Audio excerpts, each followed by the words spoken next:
Welcome back to My Steps to Sobriety, my show on YouTube and as a podcast with me, your host, Stefan Neff. Today is another fantastic interview. And it is a fantastic interview because today we're going to go actually not just from a very broad concept to a bit more smaller concept. No, we're going to go actually from a very broad concept like nutrition towards sugar, towards very special sugars.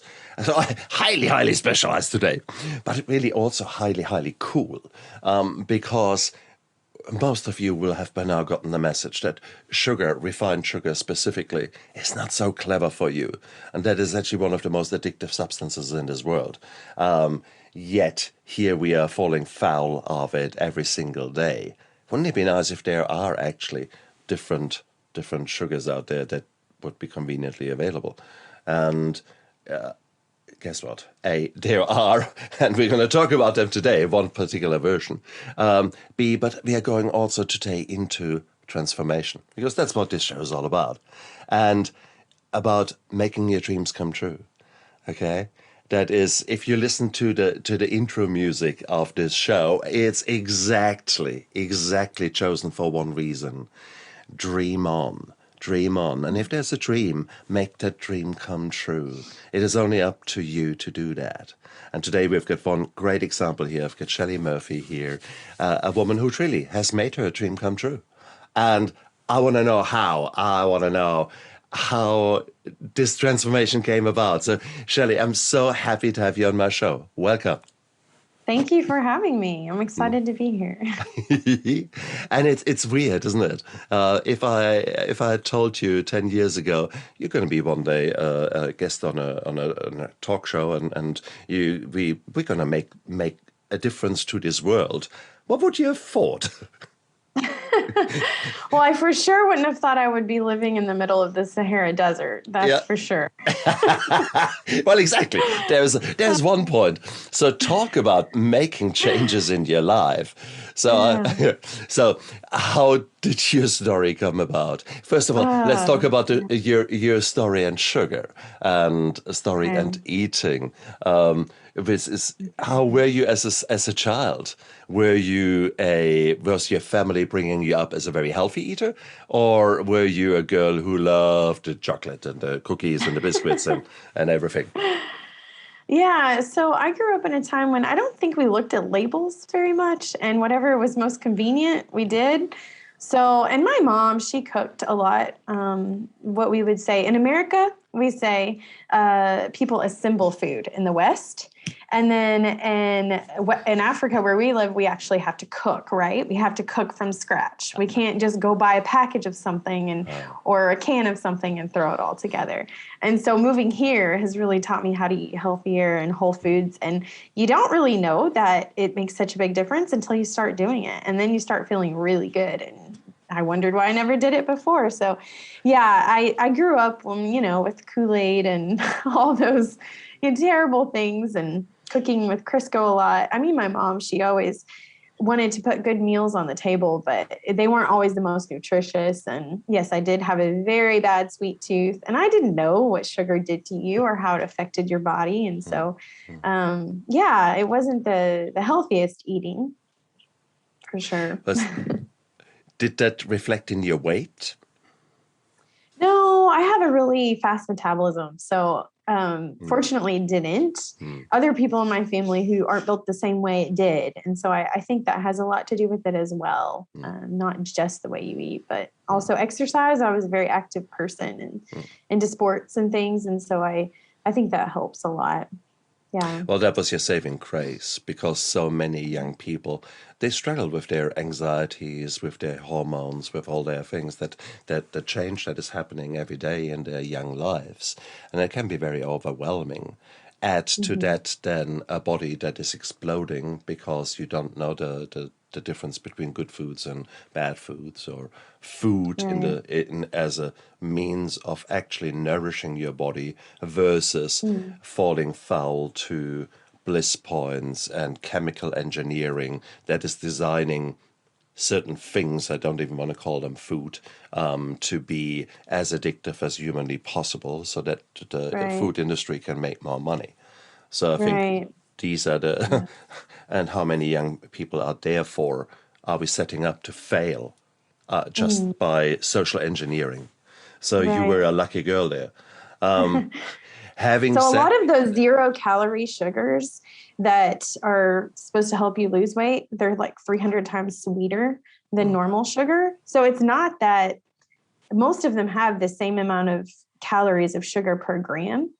It's just that you don't have to have as much of it. And so it's a 0-calorie sugar because of that. But what it's doing is it's changing your taste buds. And so you actually crave sweeter things, which in the long run, that's not what you're trying to do. That's not the goal.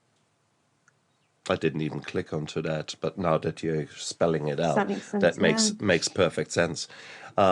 Interesting. And we are already there in the sugar thing. I pull you one bit back. I want to go into the sugars big time. But the reality is also that's right. Because you want the story first? Well, I guess a little bit. Because bottom line is you put your money where your mouth is, literally. But that typically takes a catalyst. That typically takes something happening or many little things happening. But what was your journey?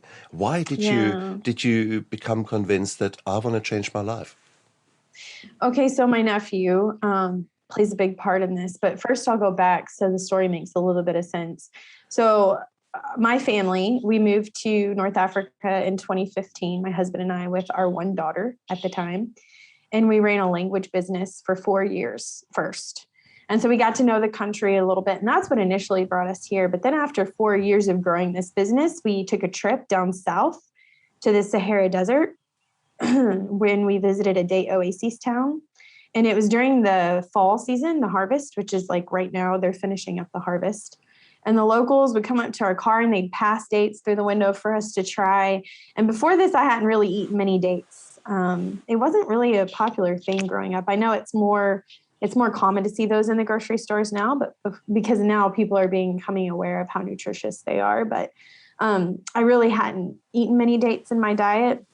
And I was just shocked that such delicious and a sweet fruit thrived in the middle of a Saharan desert and these oases. So as I asked more questions, I realized that not all of these dates were being sold or shipped off for export, but that each year up to 20% of the dates didn't make it to the market simply due to cosmetics. So they would throw it out because it was either bruised or it wasn't pretty, but it still tasted the same as all the other, or maybe it was too dry, it wasn't moist enough.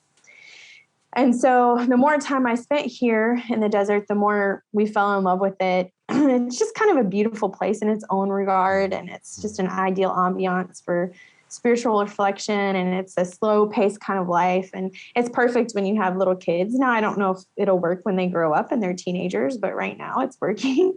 So we loved this place and we wanted to find a way to bless the people here. And so after our trip, we went home and I was caring for my nephews. And so my sister, was active in the military, needed help taking care of her two nephews, 9 and 11 years old, while she was in the military. And they didn't know Arabic. And so I couldn't put them into the local schools. So I had to homeschool them, which I had never done before. And I had still my little daughter who was like 2 at the time. Oh, now I have 3 daughters, but it was just 1 at that time. They moved in with us and I started homeschooling them, and they were a bit behind in school. So we had to catch up. And one of my nephews specifically was really struggling with ADHD, and he took a lot of medication for it normally. And I wanted to help him focus and have less emotional mood swings throughout the day due to the frustration he was experiencing. And I didn't want him to take as much medication. Not that I'm against medication at all. I just think that sometimes there are more natural ways to solve some of these problems when we go to medication first. And so at that point, I started doing any research I could about ADHD, and I was just looking for natural ways to support him. And many of the research studies that I stumbled on discussed how diet and specifically how sugar can actually impact mood swings and the symptoms associated with ADHD. And I can testify to this. We went and visited with a neighbor next door, and here last night I brought my 3 girls. And here they serve you lots of juice and cake. And my kids were eating that at 7 o'clock at night, and whoa, they just went crazy off the walls. And I was just so, thinking to myself, okay, no sugar, no white sugar, because it's pretty much doesn't exist in our house anymore. Yeah. So anyway, we had discovered date sugar when we were on our trip south. But I couldn't find it anywhere in the grocery stores here. I couldn't find it anywhere in the markets. So I experimented with making the sugar in my own home from upcycled dates. So dates that normally would be thrown away. And I dried them in the sun. So what we would do is my husband and I, we built this solar dryer on our roof, and we would take the dates up to the solar dryer and we would dry them in the sun because we wanted to be environmentally friendly. And then we would grind them. Well, we remove the pits from the center of them and grind them in like a coffee grinder because we wanted to keep them minimally processed. And then I would use the sugar as a substitute whenever a recipe called for white sugar or brown sugar, cane sugar, whatever it called for. And to my surprise, I discovered that it was really good and you could bake with it and cook with it. And I did more research and discovered that it's actually a superfruit. It's loaded with nutritious fiber, antioxidants. There's more potassium in 1 ounce of dates than there is even in a banana. It has iron and calcium, and it's totally plant-based. So for me, this was paradigm shifting. And instead of feeling guilty about feeding my children sugar now, I could actually feel good about giving them this sugar. And because the sugar comes from fruits, it digests more slowly. So my nephew wouldn't experience that unwanted sugar crash that we all get from processed sugars. So I also at this point started trying to focus on incorporating more whole foods into our diets, mainly for my nephew, but then we all sort of benefited from it. And it just felt like we were totally changed by it. Like our energy levels were different and we just felt better and we didn't get sick as much. So we started cutting out white processed sugar completely. I mean, little by little. It's not something you want to do all at once. I'm not an advocate for that. If you want more long-term sustainability, you're going to do it slowly. And it increased my nephew's ability to focus. And we were able to cut down on his medication by 4 times. So he would take just a small amount in the morning and that's it. And then we were able to catch up on 2 years worth of school in just 1 year. Beautiful. And really we saw far less emotional outbursts from him throughout the day. So what was cool about this is we could still have fun rewards in our house. We could do cookies because they were made with date sugar. And that's when I knew we had a winning product. And it's really, I think, the best kept sugar secret of all time. But we didn't want to keep it to ourselves. We wanted to share it with the world. And I wanted to let people know everywhere that they aren't alone in this sugar struggle and that there's truly a better alternative out there. And my husband and I were both really driven people. We're entrepreneurially minded, which can sometimes drive us crazy, but it's always interesting in our house. We never have a boring moment. So my husband said, well, let's just move. Let's just move to the desert where the dates come from. And we met some gatekeepers in the community, people who introduced us to other people. We rented a factory. We hired women in a place where unemployment is super high. And usually people pay very little and we pay above minimum wage. And so we moved to this specific town where the date sugar is made intentionally so that we could share the hope with the people here. And so instead of taking work and jobs away from an economically neglected place, we wanted to focus on being a blessing to our local community. So through our company called PurDate, we're able to make a real and tangible difference in people's lives. And like I said, some of the ways we do this, we provide long year, meaningful employment. The ladies at our work, they talk about how their job gives them purpose. One lady in particular said, at one point, her husband didn't like her working and didn't want her to work. But she said that she felt like when she goes to work, she's going to her father's house and it's comfortable and she loves the work. And so now he encourages her to go to work because it's made such a difference in her life personally and at home. And then we provide benefits, usually They don't get any type of benefits when they work here seasonally, because here where we live, there's a lot of seasonal work during the harvest season, which is now a lot of ladies will work just for 2 months and then that's it.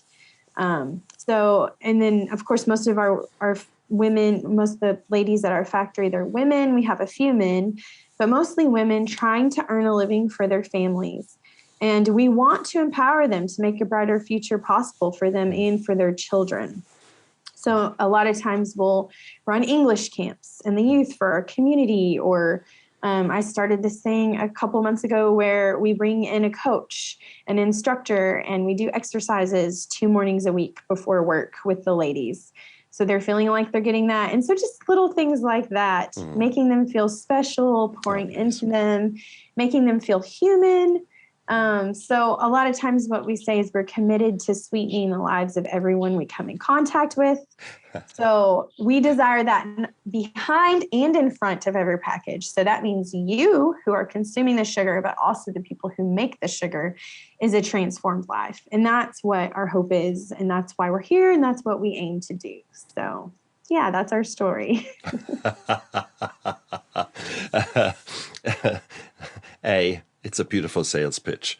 B, it's the most beautiful story that you can imagine, because bottom line is you have had a vision, and you didn't think, oh, there's what could go wrong. You thought, well, how do we make that happen? So you asked the right question to start off with. You had an idea. And there was this idea you at your first date when you were on holiday, so to speak, in the Sahara, and you thought, Now, these kind of aha moments, they are so common in our lives, but how many of us are actually following through?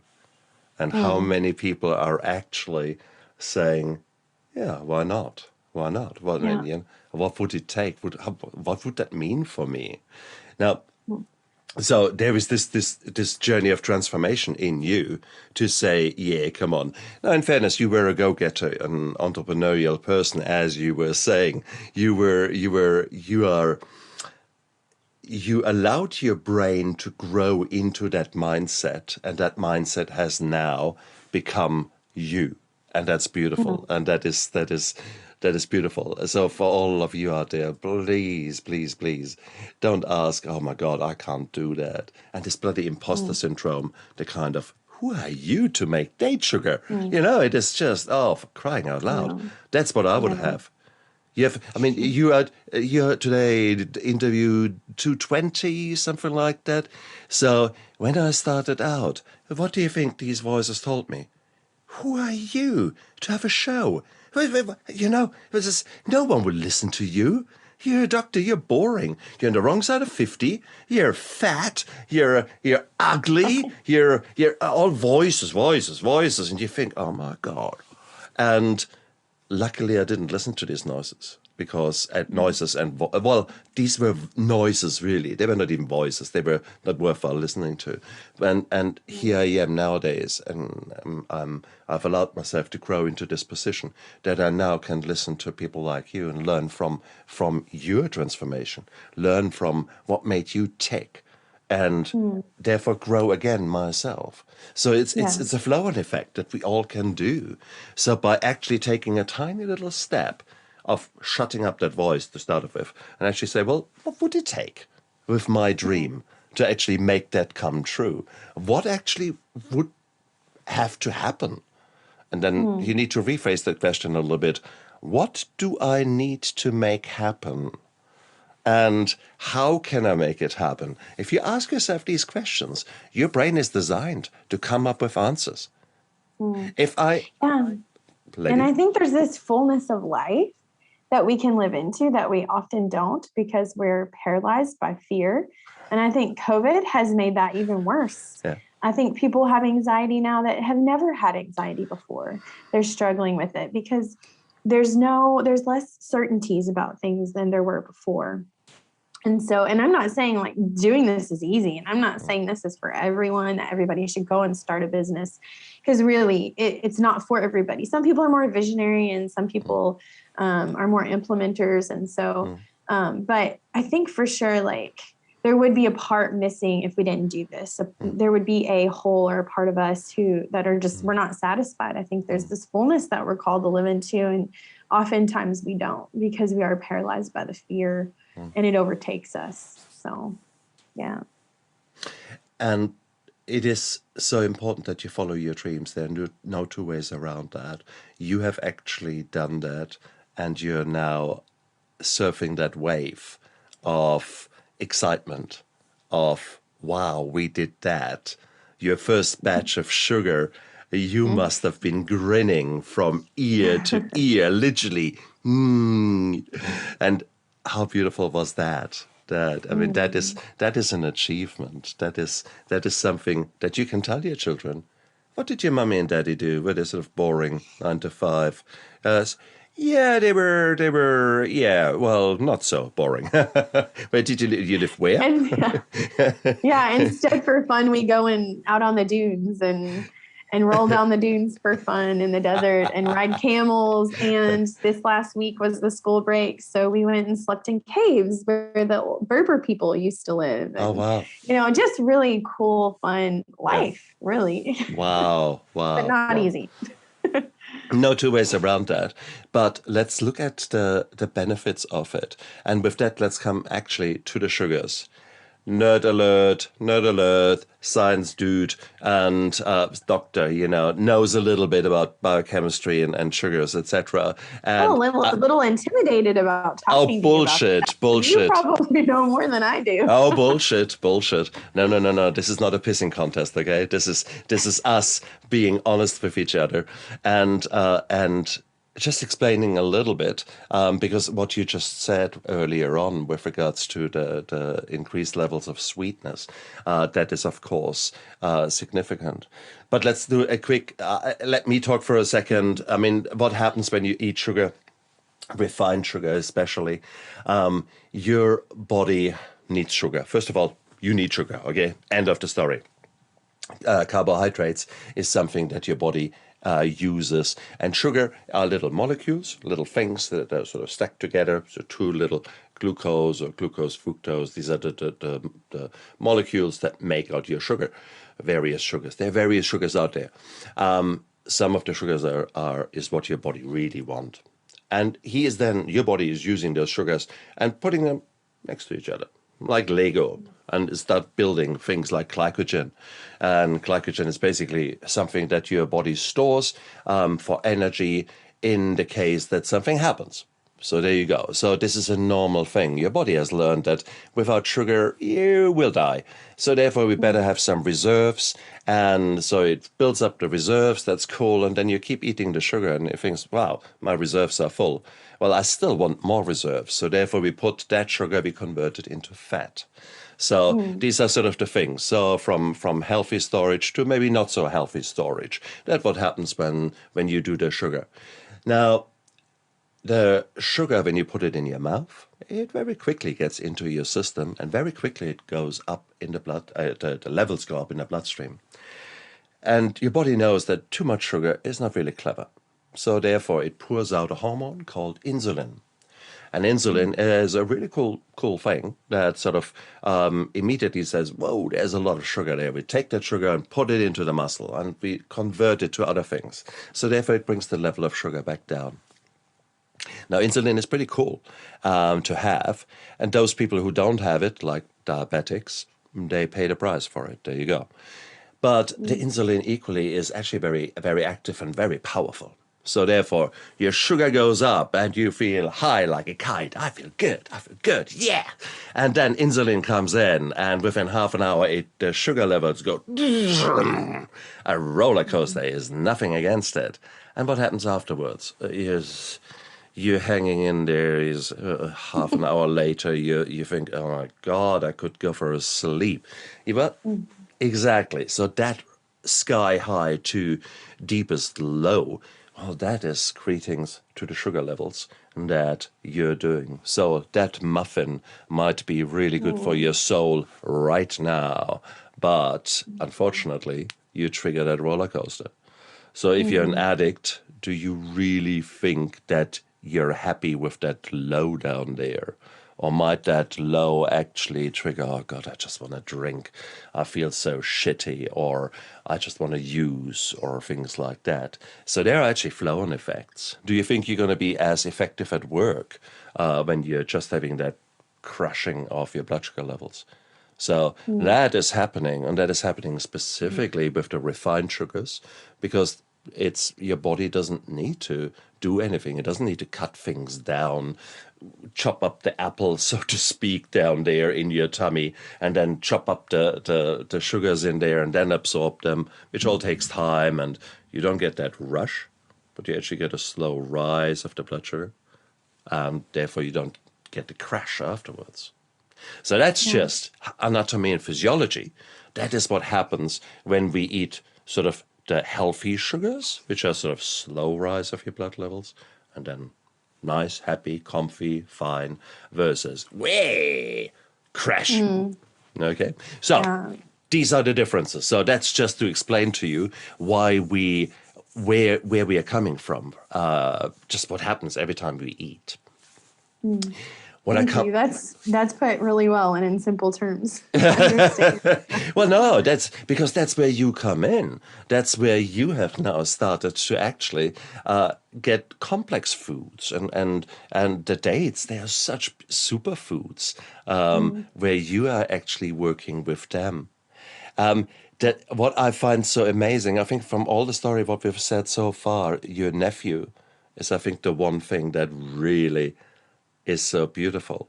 Jamie Oliver, celebrity chef. Are you aware of any of his work in the past? I'm not, but No. I'll look him up. Oh, Yeah. Jamie Oliver, good dude. He was sort of the young little rebel in the cooking industry. And he is an amazing man because he is on the same journey as you. And he approached the school and said, look, hey, if we were to actually start cooking healthy food, and not the kind of trash that you're serving them now, so the Sizzlers and all the kind of artificial designed food, I'm sure we could make a difference. And initially, God, it was a disaster. The school didn't believe him really. Yeah, it was a very uphill battle he had to fight. But guess what? Mm. Suddenly, the school completely changed. Asthma and sick bay visits were completely different, went down. Behavior, abnormal antisocial behavior went down. People were more alert and their life dramatically changed. And he put a series out there. He tried to influence the whole the UK, and then things, yeah, things turned pear shaped, and unfortunately, I don't think that that system got really implemented at the highest level. That's where his Mm. backup failed. But Jamie, for doing that work, you're my hero. So should you ever see that here, you're a good man. Just wow, keep spreading the hope. So that's Jamie Oliver as a celebrity chef. Who knows? He might knock on your door and say, "Well, actually, the whole UK needs state sugar, so we need to talk." See, that's the That would be connection. great. That's right. That's Yeah. the connection that needs to happen. Okay. So no. That's So what we're looking for. Yeah. well, that's right. People who are passionate about this. Yeah. So what intrigues me as a doctor, did the experiment then give you the control? In other words, so here you were, you had your nephew, and whilst your sister was overseas, you looked after him. His behavior got much better. Did what is happening to him now? Is he back with his mum in the United States? He is, yeah. And how is his Unfortunately, and he's how is his not doing great because he's not eating the same. So, and he's back on more medicine. So, unfortunately, but my dad had diabetes type 2, yeah. and he passed away about 15 years ago. And he had a bunch of health problems, but that was one. And I think just watching him and the choices he made Yeah. in eating because colon cancer was really what did it. But that's also food related. It just made me more aware of we need to think about what we put into our bodies. And I just got to see firsthand like how it affects people and negatively. But the question is, what is a healthy sugar, right? And this is like the word natural is not really, at least in America, it's not regulated by the FDA very well. Mm. They just can't keep up with it. And so it's used wrongly. It's so I would say, like, first of all, don't even listen to what's written on the front of the packages. What you want to do is you just want to flip it over and you want to look at the ingredients. And if the first 3 ingredients are not refined, they're whole foods, then you're probably safe. And you probably don't want it more than 3 lines, I would say, because then it starts to get all kinds of and I think people are more aware now and be more conscientious of what they put into their bodies, especially with being at home a lot with COVID and cooking a lot because they weren't eating out. And so I think maybe that was one of the positive changes that came from COVID. I know there's lots of negatives as well, but maybe that was one of the more positive ones. So the question is, like, what is a healthy sugar? And I've explored that quite a bit, and I want to help people understand because I think it's important that you understand what a healthy sugar is. And like what you were talking about, thank you for that explanation of what sugar does to your body, because it does have a lot to do with the glycemic index. So it's not about the amount of calories you put into your body. It's about the quality. Like you said, you need sugar. So when you're using a 0-calorie sugar, which I'm not even going to call a sugar because it's not really sugar, it's a chemical, it's a synthetic thing that they made in a factory. And so it's not even real. But when you put that into your body, what happens is the 0-calorie sweeteners, you're trying to lose weight, right? And you're trying to be healthy. I think traditionally people have said, oh, okay, 0-calorie, that's what healthy is. That defines healthy. But it's actually can be really bad for you, and it can actually do the opposite of what you want it to do. It can lead to diabetes and weight gain later on in life. And one of the ways it does this, and we'll just go back to science a little bit, is when you consume these 0-calorie sweeteners, because they are so sweet, 300 times sweeter than your normal sugar, your brain tricks your body into thinking that calories are on the way. And so your pancreas begins to release insulin. And when the calories don't show up, over time, it can lead to insulin resistance, and it can cause diabetes and weight gain, because then what happens is your taste buds say, oh, I want more sugar. I want more sweet because of the intensity of the sweetener. So it actually does opposite of what you want it to do. So I think that's pretty interesting. And so I think the way that, so if you're going to consume calories, you want to consume sugar, right? So let's think about the good ones that you want to consume. So there's glucose and fructose, and I won't get into that. If you want to, you can explain it. But I think sugar from fruits, and especially sugar from fruits with fiber. And so say you're just drinking a juice and all the fiber has been removed from it. That actually is not great. You're getting nutrients, but the fiber is not there to help your body absorb it. But when you absorb fiber, so if you eat like a whole fruit, what it's doing is it's blunting the increase of, what would you say? What is that, insulin, or what the rush of glucose into the bloodstream? Yeah. Right. So the fiber blunts it.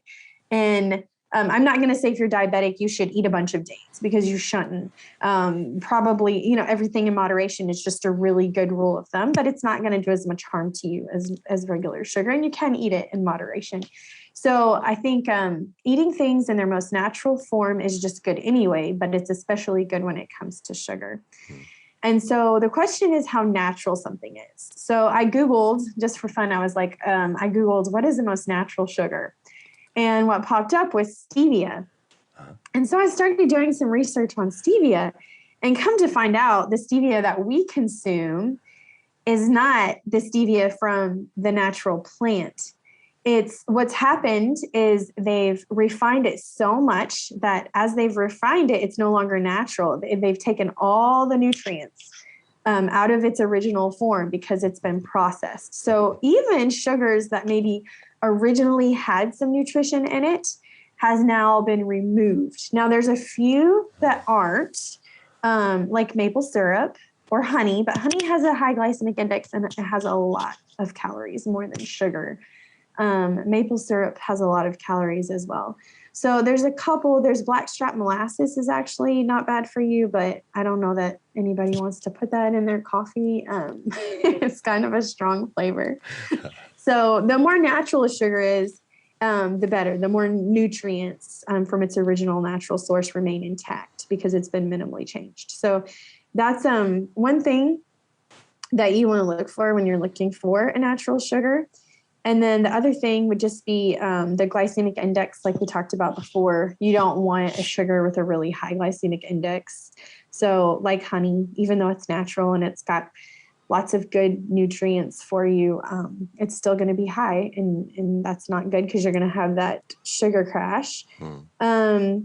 Surprisingly, like agave syrup doesn't have any nutrition in it at all.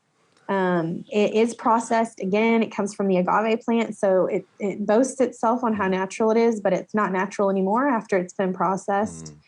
And I have a blog just specifically talking about the different types of sugar if you want to read it, and it would help you maybe understand a little bit.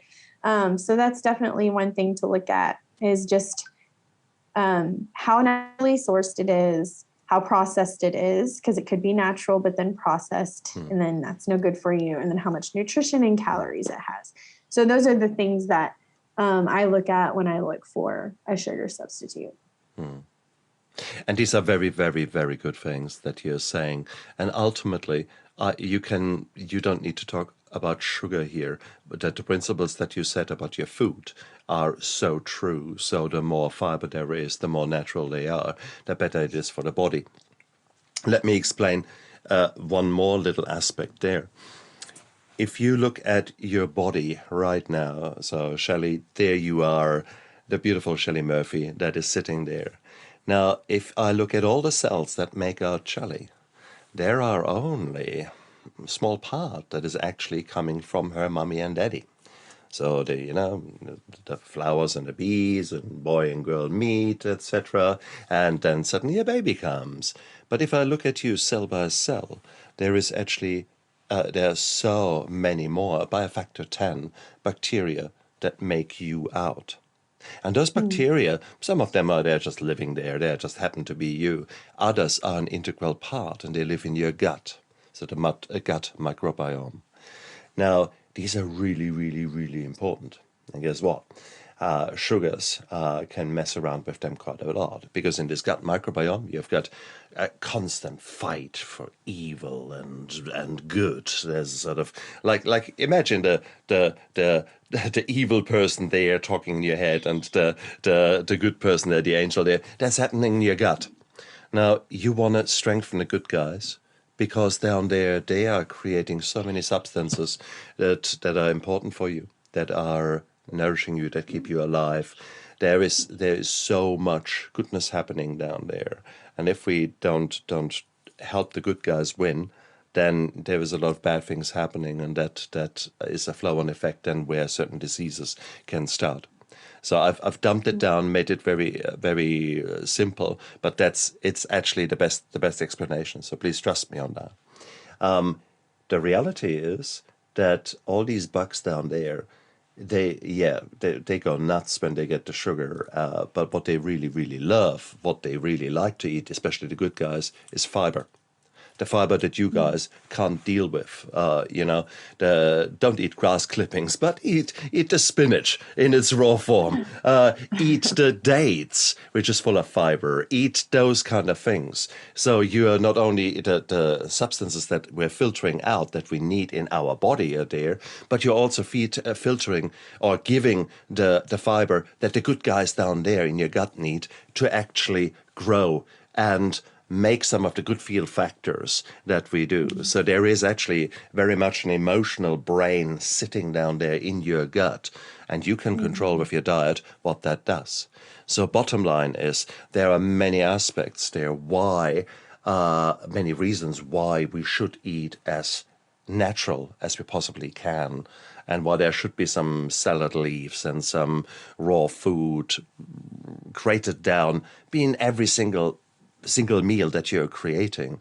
Put it on your toast in the morning. You know, and all that is working together. So nutrition, when you start looking into it, becomes a fascinating and amazing way how we can improve our health.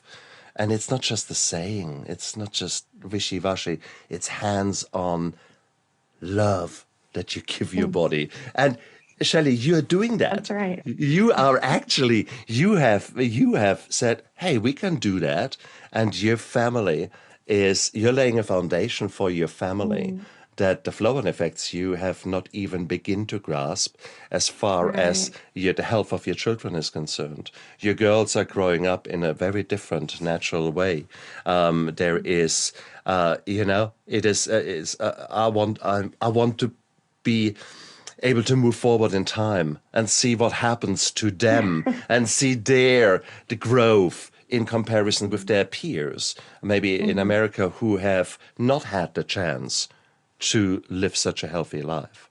So, Yeah. guys, this is whilst we have come from the point of sugar. Actually, let's widen that out. Mm. And Shelley, you're an amazing woman by actually being a trendsetter there, by being a model there for your own family. But you And know what's funny about this is like we didn't do anything until there was a problem. Like I wouldn't have made these changes unless there was a problem. So I like whoever's listening, I just want to say like don't wait till there's a problem. Just do it and I promise you'll feel better. You will, and you'll never want to go back. yeah, And you know, it's not date sugar is just it's not a fad, it's not a diet, it's a yeah, sustainable option and it's about like you're talking about holistic life change because it becomes about changing your eating habits so over time you crave less sweet things so hopefully my daughters won't grow up craving the sweet things that I craved and having the struggles with sugar that I had. At least that's the goal anyway. and so true. And indeed, I've changed my nutrition 5 years ago or so, quite significantly. I mean, really overhauled it because I had enough of feeling tired and down, etc. So my taste buds have changed. And so from now and then I go back to what I loved in the past, the commercial bought cheesecake, for example. And it's sweet as hell. Oh, and it's heavy, and the moment you eat it, it lies in your stomach and stuff like that. And you think, how the hell did I do that in the past? We So do no, have a cheesecake recipe on our website, by the way, a pumpkin one. You should try it for the fall. oh, yes, please, guys. So, and since we are talking website, tell us your website, tell us your social media Okay. handles that people can find you. Yeah. So Instagram is PurDate Sugar, and PurDate is PURDATE. So no E in the pure. And that's like our website, PURDATE.com. And that's where you can find our recipes and you can find on the About Us page, all about us. There's a cool little video on there telling you more about who we are. Yeah. That's So, brilliant. And the blog that you mentioned is on your website as well? yes, it's on the website as well. Yeah. And Perfect. you can access it from Instagram too. Oh, And we have perfect. a Facebook page as well. So, yeah. So cool. So Jamie Oliver, when you listen to that, hopefully it will be soon. You know where to look down there. Now, whilst you guys are down there, you might as well press that subscribe button down there, because we've got some fantastic guests here, and Chelle Murphy is a classic example who shows that transformation is not just something that you do and then not much happens. No, no. The only thing that changes in true transformation is everything. I've borrowed that from the recovery saying. The only thing that changes in recovery is everything, because we actually, when you put your mind to it, of living a life as full and as wonderful as you possibly can do, you figure soon out ways where you do one step in that direction, and you realize, hey, this feels good. Okay, maybe another step in that direction. And then you start wondering, what happens if I do not just that in sobriety, but maybe that in nutrition, and maybe that in my relationships, maybe that in my spirituality, and so on and so on. Hell, maybe could you imagine that by changing yourself out there, that you could become a different person, like your nephew, who became a very different person when he lived by you, and suddenly his catching up at school. I mean, how beautiful is that? Something like that. The flow-on effects are beautiful. So, guys, what stops you? What stops you? Go out there, live your life to the fullest.